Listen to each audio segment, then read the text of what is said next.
नमस्कार दोस्तों, आप सभी का स्वागत है आपके अपने YouTube चैनल वैकेंसी गुरु में। दोस्तों, आज का एक और शानदार प्रश्नों का वीडियो आपके सामने प्रस्तुत है और इस वीडियो में आपको महत्वपूर्ण 35 प्रश्न देखने को मिलेंगे। ये ऐसे प्रश्न है दोस्तों जो कि आपके एग्जाम में हूबहू मिल सकते हैं। तो दोस्तों, अगर इस वीडियो के 35 प्रश्नों में से आपके 15 प्रश्न सही होते हैं, तो मैं गारंटी देता हूं इस बात की आप आसानी से आरएससीटी एग्जाम पास करेंगे। तो लेट्स हम स्टार्ट कर देते हैं क्वेश्चन नंबर 1 से। आपको एक-एक क्वेश्चन अच्छे से समझना है और उनका आंसर आपको खुद के हिसाब से देखना है कि मेरे 15 सही हो रहे हैं कि नहीं हो रहे। क्वेश्चन नंबर 1 मैं बोलता हूँ। क्वेश्चन नंबर 1 है जीबीपीएस का अर्थ क्या होता है? यानी कि जीबीपीएस का पूरा नाम क्या है, ये आपको बताना है। दोस्तों, जीबीपीएस का पूरा नाम होता है गीगा बिट्स प्रति सेकंड। गीगा बिट्स प्रति सेकंड, यानी ऑप्शन ए इसका सही जवाब है, गीगा बिट्स प्रति सेकंड। ठीक है, अगर आपने भी यही जवाब दिया है, आपने यही सोचा है, तो बिल्कुल आपका सही आंसर है। प्रश्न नंबर 2, दूसरा प्रश्न है एमएस ऑफिस में व्यक्तिगत सूचना प्रबंधक और ईमेल संचार सॉफ्टवेयर कौन सा है? यानी माइक्रोसॉफ्ट ऑफिस का वह भाग जिसे हम ईमेल के लिए काम में लेते हैं, उसे दोस्तों हम एमएस आउटलुक कहते हैं। क्या कहते हैं? MS outlook. तो आपने अगर दूसरे में बी जवाब सोचा, बिल्कुल सही आपका आंसर है। प्रश्न नंबर तीसरा देखिए, वक्तव्य का क्या प्रश्न है? आउटलुक 2010 एप्लीकेशन सॉफ्टवेयर नहीं है। मित्रों ध्यान रखो, आउटलुक है ना एमएस का, वो ईमेल प्रयोजन के काम में आता है और ये एक एप्लीकेशन सॉफ्टवेयर होता है। तो अर्थात यहाँ पर वक्तव्य एक सही हो गया अपना, है ना, मतलब गलत हो गया, सॉरी, क्योंकि यहाँ पर नहीं है। दूसरा, स्प्रेडशीट के यानी एक सेल के मान को वर्णानुक्रम में क्रमबद्ध किए जा सकते हैं। मतलब एमएस एक्सेल की एक सेल यानी कुछ सेल्स हैं, उनका जो मान है उनका वो वर्णानुक्रम में हम जमा सकते हैं क्या? बिल्कुल जमा सकते हैं। तो पहला वक्तव्य गलत और दूसरा सही है। तो यहाँ पर आप देखोगे वक्तव्य एक गलत और दूसरा सही, अर्थात ऑप्शन सी इसका सही आंसर है बिल्कुल। ठीक है, क्वेश्चन नंबर नेक्स्ट देखो, चौथा चौथा प्रश्न आपके सामने स्क्रीन पर है। ये भी वक्तव्य का प्रश्न है। NTFS new technology file system interface का पूरा नाम है। यानी एनटीएफएस का पूरा नाम क्या न्यू टेक्नोलॉजी फाइल सिस्टम होता है? तो मैं कहूंगा बिल्कुल सही है, पहला सही। दूसरा, एमएस एक्सेल में सेल, रो और कॉलम का प्रतिच्छेदन होता है। यानी कि क्या एमएस एक्सेल में एक सेल जो है रो और कॉलम के काटने से बनती हैं? तो आपका जवाब रहेगा हाँ, बिल्कुल सही। तो यहाँ पर आंसर रहेगा वक्तव्य एक सही और वक्तव्य दूसरा भी सही, अर्थात ऑप्शन डी इसका सही जवाब है। दोनों वक्तव्य एक और दो सही है। अगला प्रश्न देखिए, पांचवा प्रश्न, आईपी पते का मान्य उदाहरण क्या है? इनमें से कौन सा एक आईपी एड्रेस का वैलिड उदाहरण है? ऑप्शंस आपके सामने हैं, मतलब आपको ये बताना है आईपी एड्रेस कौन सा है। दोस्तों, मैंने आपको पहले भी बताया था कि आईपी एड्रेस में कुछ संख्याएं होती हैं, जैसे इस प्रकार ये वाला। तो यहाँ पर आपको दिख रहा है ऑप्शन डी में आईपी एड्रेस का सही उदाहरण ये एक आईपी एड्रेस है। ऑप्शन सी जो दिख रहा है इसे हम कहेंगे यूआरएल, किसी वेबसाइट का यूआरएल है। और ऑप्शन बी जो आपको दिख रहा है इसे हम ईमेल कहेंगे, ईमेल एड्रेस है। और ऑप्शन ए जो दिख रहा है इसे हम किसी फाइल का कंप्यूटर में पाथ कहेंगे, यानी फाइल का पाथ है ये, तो इसको हम कहेंगे फाइल पाथ। तो आपका पांचवे का जवाब ऑप्शन डी रहेगा।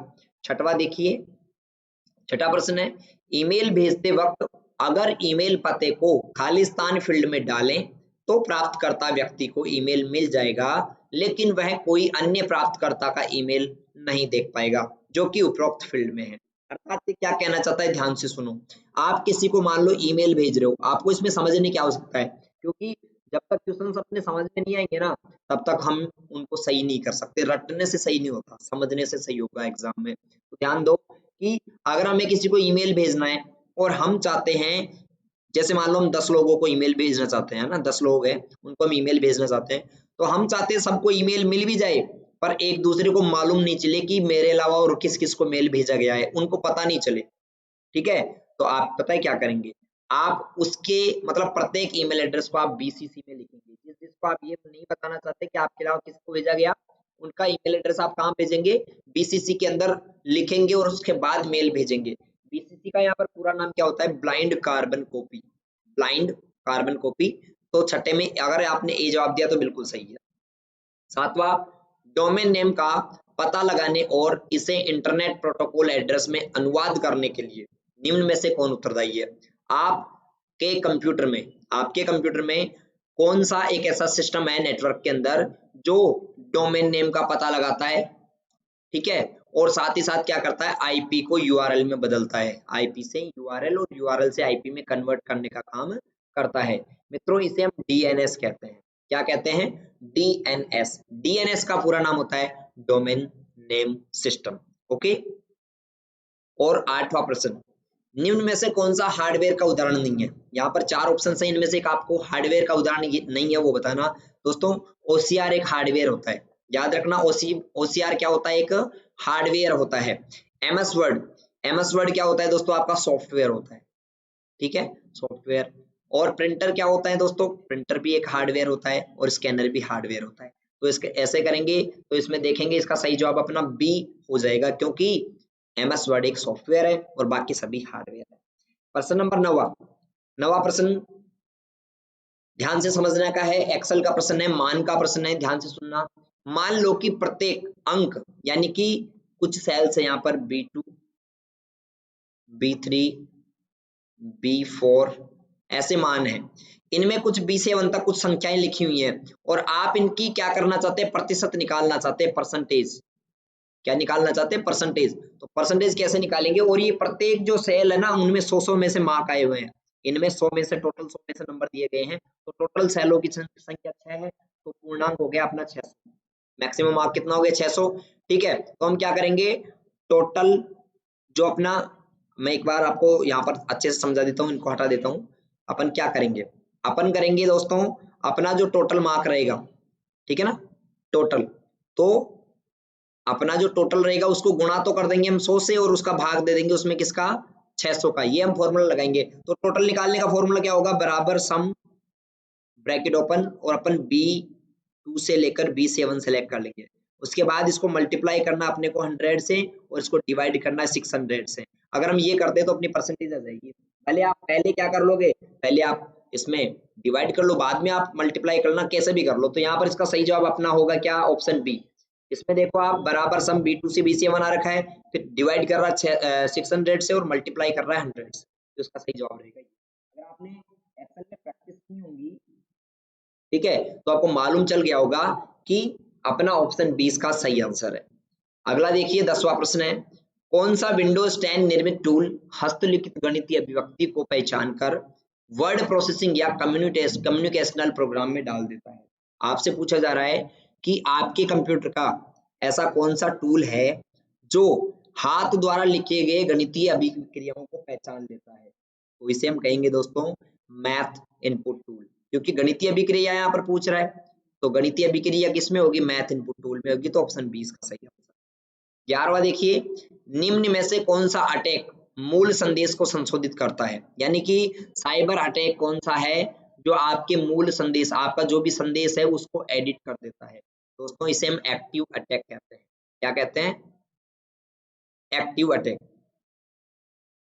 12वां, निम्न में से कौन सा सॉफ्टवेयर सिस्टम का एक उदाहरण नहीं है? यानी इनमें से कौन सा एक सिस्टम सॉफ्टवेयर का उदाहरण नहीं है जिसे वर्ल्ड वाइड वेब पर जानकारी खोजने के लिए डिजाइन किया गया है? मतलब यहाँ पर पूछ रहा है कि कौन सा एक ब्राउजर नहीं है, क्योंकि नेट पर जानकारी खोजना है तो ब्राउजर का इस्तेमाल करेंगे। तो इनमें से कौन सा एक ब्राउजर नहीं है? देखो पेंटिंग एक ब्राउजर नहीं है, ब्राउजर नहीं, सर्च इंजन। मैं यहाँ पर थोड़ा कंफ्यूज था, सर्च इंजन, हाँ, क्योंकि ये जानकारी खोजने के लिए सर्च इंजन काम में आता है। तो बीइंग सर्च इंजन है, याहू सर्च इंजन है और गूगल भी सर्च इंजन है। तो इसका सही जवाब रहेगा अपना ऑप्शन ए, क्योंकि ए पेंट एक टूल है जहां पर हम ड्राइंग बना सकते हैं, यहाँ पर हम कोई जानकारी खोज नहीं सकते। आगे चलते हैं। नेक्स्ट प्रश्न बताने से पहले मैं आपको एक जानकारी बताना चाहूंगा दोस्तों, आप लोग जो RSCIT के ऑनलाइन टेस्ट दे रहे हो ना, उसमें से आपके कितने कितने प्रश्न सही हो रहे हैं लगभग, ये आप हमें कमेंट करके जरूर बताएं, ठीक है। वैसे मैं आपका रिजल्ट पूरा सीट देख लेता हूँ, बहुत सारे विद्यार्थी हैं जो अच्छा भी कर रहे हैं, कुछ विद्यार्थियों के नंबर कट भी रहे हैं, पर आप अगर इंडिविजुअल कमेंट करके बताएंगे हमें मालूम चल जाएगा कि आप ऑनलाइन टेस्ट, और जिनको मालूम नहीं है कि सर टेस्ट कैसे देना है, तो टेस्ट देने के लिए क्या करना होगा, आप लोगों को ध्यान रखना है कि अगर आप टेस्ट देना चाहते हो तो आप वैकेंसी गुरु ऐप डाउनलोड कर लो, कहाँ से? प्ले स्टोर से, जहां पर आपको इंपॉर्टेंट क्वेश्चंस भी पढ़ने को मिलेंगे, ऑनलाइन टेस्ट भी देखने को मिलेंगे, और ये सब चीजें निःशुल्क रहेंगी, वहां पर कोई आपका चार्ज भी नहीं लग रहा है, ठीक है। और इसके अलावा आप यहाँ पर model test paper, old paper वगैरह सारी चीजें देख सकते हो। ठीक है, अगला प्रश्न हम पढ़ते हैं। ईमेल भेजने के दौरान खालिस्तान संदेश की सामग्री का वर्णन करता है। ईमेल भेजने के दौरान जब आप ईमेल भेजते हो तो कहां पर आप संदेश की सामग्री का वर्णन करते हो, मतलब उसमें उसके बारे में उसका सारांश क्या है, ईमेल का क्यों किस कारण भेज रहे हो वो कहां पर लिखते हो। तो इसका सही जवाब है दोस्तों सब्जेक्ट। सब्जेक्ट में तो लिखते हैं, आप सबको मालूम है। आगे, स्मृति स्थान से डेटा कॉपी करने की प्रक्रिया को क्या कहते हैं। दोस्तों स्मृति स्थान से डेटा कॉपी करना, जैसे आपके सामने यहाँ पर ये कुछ क्वेश्चन लिखा हुआ है, आप इसको पढ़ रहे हो ना, अभी पढ़ रहे हो, तो आप इसके स्मृति स्थान से डेटा को कॉपी कर रहे हो, अपने अंदर ले रहे हो ना, तो ये चीज रीडिंग कहलाता है। क्या कहलाता है? रीडिंग। क्या कहलाता है? तो रीडिंग। तो इसका सही जवाब ऑप्शन ए रहेगा। अगला देखिए 15वां प्रश्न। एमएस एक्सेल 2010 में किस चार्ट में डेटा पॉइंट लाइनों से जुड़े होते हैं जिससे यह देखना आसान होता है कि समय के साथ मूल्य बढ़ रहा है या फिर घट रहा है। आपसे अगर कभी भी पूछा जाए कि वह कौन सा चार्ट है जो समय के अनुसार वैल्यू को बढ़ते और घटते क्रम में दिखाता है, दोस्तों इस चार्ट को हम लाइन चार्ट कहते हैं। क्या कहते हैं? Line chart. तो इसका सही जवाब ऑप्शन बी होगा, लाइन चार्ट। अगला देखिए 16वां। माइक्रोसॉफ्ट वर्ड में एक तरीका है जो आपके द्वारा दस्तावेज में किए गए परिवर्तनों की मॉनिटरिंग करता है। एमएस वर्ड में आपने जो डॉक्यूमेंट में बदलाव किए उनकी मॉनिटरिंग कौन करता है दोस्तों? डॉक्यूमेंट में मॉनिटरिंग करता है ट्रैक चेंजेस। कौन करता है? Track changes. 16वें में ए सही जवाब आपका आंसर रहेगा। अगला देखिए 17वां। खालिस्तान का उपयोग वर्तमान विंडो को दो भागों में बांटने के लिए किया जाता है ताकि आप एक ही समय में एक ही दस्तावेज के विभिन्न भागों को देख सकें। मतलब आप अपने इस डॉक्यूमेंट को दो भागों में डिवाइड करना चाहते हो ताकि आप एक डॉक्यूमेंट का एक हिस्सा इधर देख सको, एक हिस्सा इधर देख सको। इसके लिए दोस्तों विभाजन करने के लिए आपको स्प्लिट का यूज करना पड़ेगा। ठीक है ना? वैसे स्प्लिट का हिंदी अर्थ भी विभाजन करना, विभाजित करना होता है। तो आप इसको स्प्लिट कर दोगे तो स्प्लिट विंडो यहाँ पर इसका सही जवाब हो जाएगा। 18वां। जब आप अधूरा ईमेल बंद करते हैं तो ईमेल आमतौर पर कहां पर सेव हो जाता है। दोस्तों मेल से संबंधित प्रश्न है और इस बार महत्वपूर्ण है, पूछा जा सकता है।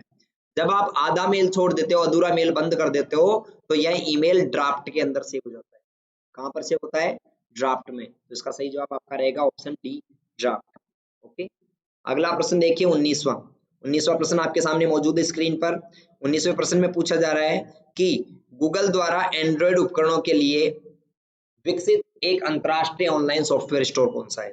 गूगल द्वारा एंड्रॉयड उपकरण है उनको विकसित करने के लिए या फिर वहां से डाउनलोड करने के लिए एक ऑनलाइन सॉफ्टवेयर कौन सा है दोस्तों, जहां से आप एप्स डाउनलोड कर सकते हो गूगल एंड्रॉयड के अंदर, उसे हम प्ले स्टोर कहते हैं। आप सभी को मालूम है इस बात का, प्ले स्टोर।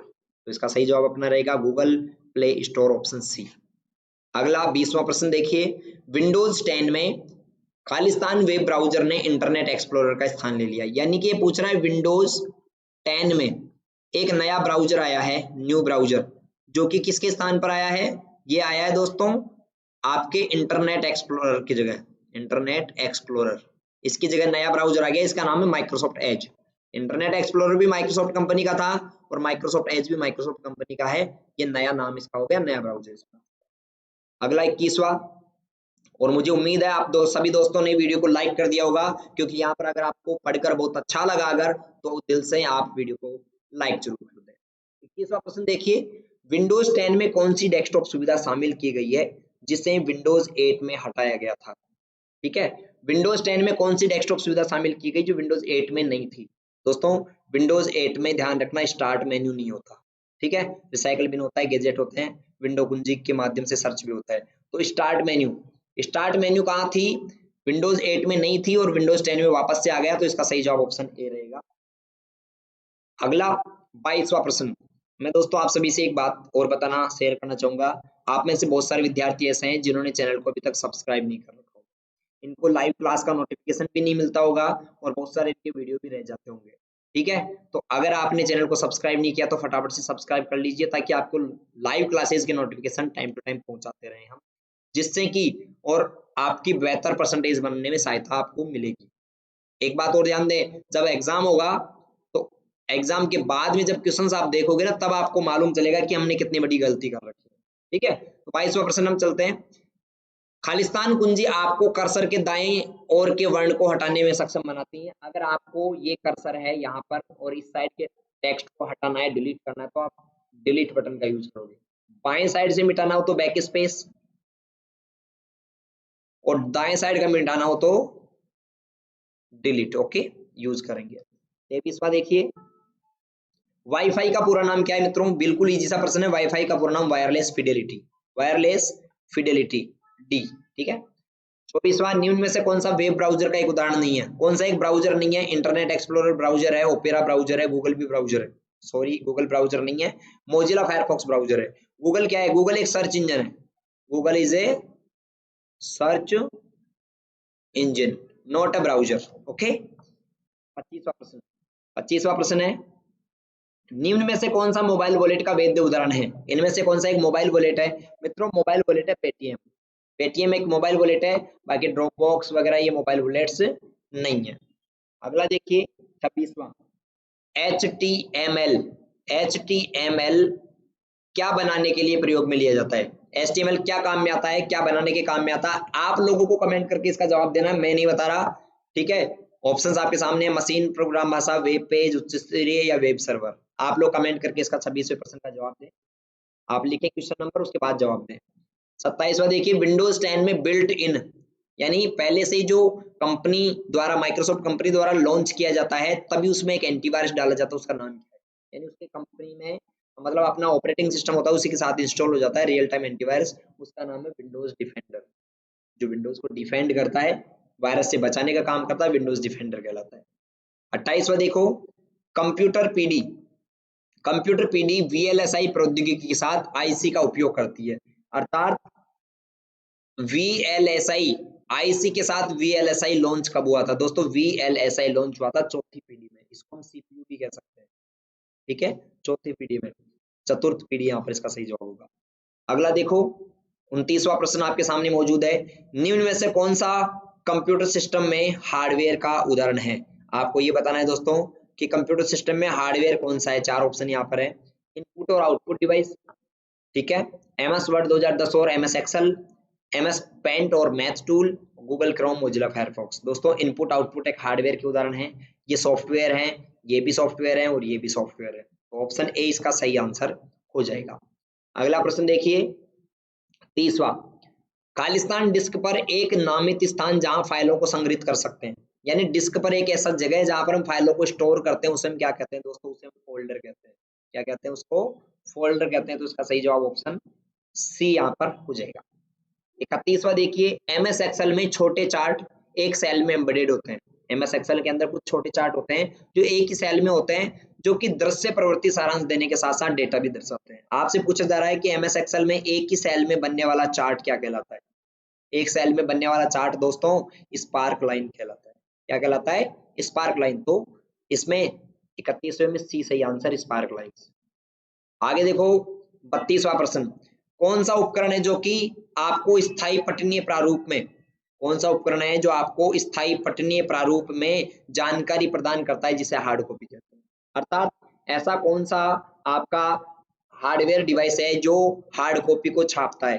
दोस्तों हार्ड कॉपी छापने वाला जो डिवाइस है उसको हम प्रिंटर कहते हैं, क्योंकि एक बार जो प्रिंट हो जाता है वो हार्ड कॉपी बन जाता है, तो प्रिंटर इसको छापता है। तो प्रिंटर 3 ऑप्शंस यहाँ पर नहीं है, तो चौथा इसका सही जवाब होगा, उपरोक्त में से कोई नहीं।